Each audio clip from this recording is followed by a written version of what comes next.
నమస్కారం. అందరు ఎలా ఉన్నారండి? నేనైతే బాగున్నాను. మీరు కూడా బాగున్నారని ఆశిస్తూ ఉన్నాను. తెలంగాణ ప్రభుత్వం ఉచితంగా ప్రవేశపెట్టినటువంటి స్కీమ్స్‌లో గృహజ్యోతి పథకం ఒకటి. ఇది నిరుపేదల కోసం ఎవరైతే రేషన్ కార్డ్ కలిగి ఉన్న అర్హులైన వారికి ఈ గృహజ్యోతి పథకం కింద 200 యూనిట్ల వరకు మనం ఖర్చు చేసుకోవడానికి అవకాశం ఉంది. ప్రస్తుతం ఈ వేసవి కాలంలో అధిక వేడిమి, అధిక తీవ్రత వలన మనం ఎక్కువగా విద్యుత్తును మనం ఉపయోగిస్తున్నాం. ఫ్యాన్‌ల కోసం, కూలర్సు, ఏసీలు ఇట్లా రకరకాలుగా ఎవరికున్న వెసులుబాటుని బట్టి వాళ్ళు ఈ యొక్క కరెంట్‌ని అధికంగా వినియోగించడం జరుగుతుంది.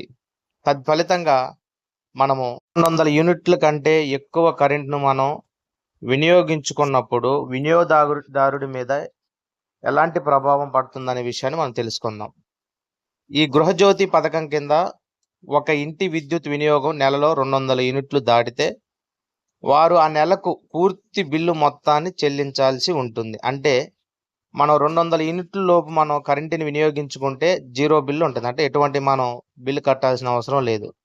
అయితే ఈ అధిక వేడి, అధిక ఉష్ణోగ్రతల వల్ల ఎక్కువగా ఫ్యాన్లు, కూలర్లు ఇలాంటి వాటిని మనం వినియోగించడం ద్వారా ఒకవేళ 200 యూనిట్లు గనక కరెంటు దాటితే గనక మనం పూర్తి 200 యూనిట్లకి ఎంత బిల్ అయితే వసూలు చేస్తారో అంత బిల్లు మనం విద్యుత్ శాఖకి కట్టాల్సి ఉంటది.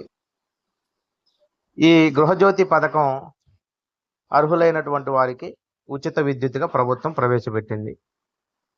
ఈ ఒక కుటుంబంలో ఒక నెలలో 200 యూనిట్ల కంటే ఎక్కువ విద్యుత్తును ఉపయోగిస్తే మాత్రం పూర్తిగా చెల్లించాల్సి ఉంటుంది. ఒకవేళ 200 యూనిట్ల లోపు కనుక మనం కరెంట్‌ని వినియోగించుకుంటే ఎటువంటి బిల్లు చెల్లించాల్సిన అవసరం లేదు. ఈ గృహజ్యోతి పథకాన్ని ఎవరైతే నిరుపేదలు, రేషన్ కార్డు కలిగినటువంటి వాళ్ళు ఉన్నారో వారికి ఈ పథకం అనేది వర్తించడం జరుగుతుంది. ఇంకా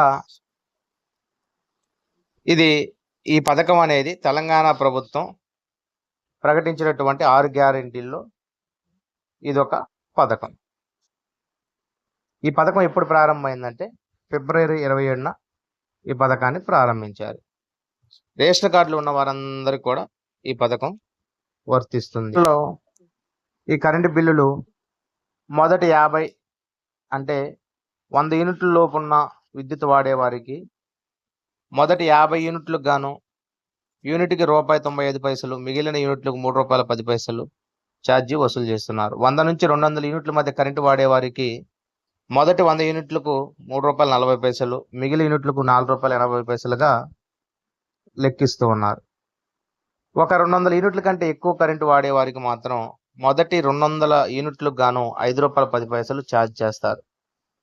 ఆ తర్వాత 201 నుంచి 300 మధ్య యూనిట్‌కు ₹7.70, ఆ తర్వాత 300 నుంచి 400 మధ్య యూనిట్‌కు 9 పైసలు, 401 నుంచి 800 మధ్య ₹9.50, 800 యూనిట్లు దాటితే వాడికి ₹10 ఛార్జీ అనేది పడుతుంది. అంటే ఈ చొప్పున మీరు అర్థం చేసుకోవాలి. 200 యూనిట్లు కరెంటు వాడే వారికి గృహజ్యోతి పథకం కింద ప్రతి నెల ₹900 ఆదా అవుతుంది.